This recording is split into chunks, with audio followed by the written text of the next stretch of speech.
Hello बच्चों, let's read the question. Question है fusion mixture is a mixture of, options है Na2CO3 MgCO3, Na2CO3 K2CO3, MgCO3 CaCO3 and K2CO3 CaCO3। ये options दिए हुए हैं।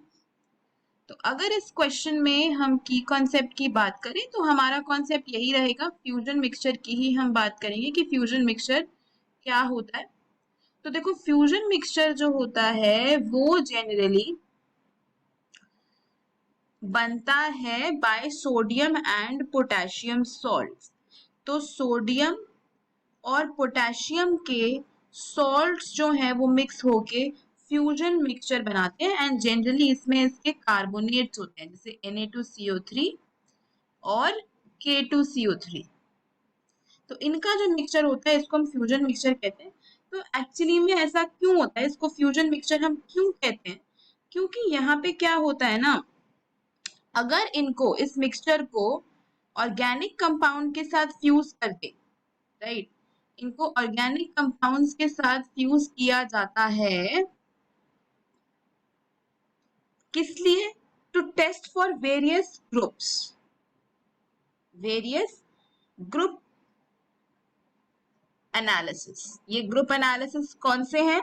जो आपके क्वालिटेटिव एनालिसिस होते हैं, राइट, जो आपके क्वालिटेटिव एनालिसिस होते हैं जहां पे आप कैटायन एनायन का पता लगाते हो, राइट, उन्हीं को ग्रुप एनालिसिस या क्वालिटेटिव एनालिसिस बोलते हैं। तो ये फ्यूजन मिक्सचर बहुत सारे ऑर्गेनिक कंपाउंड्स के साथ यूज किया जाता है टू आइडेंटिफाई द कैटायन और anion belonging to a certain group, right. तो इसीलिए इनको हम फ्यूजन मिक्सचर्स बोलते हैं।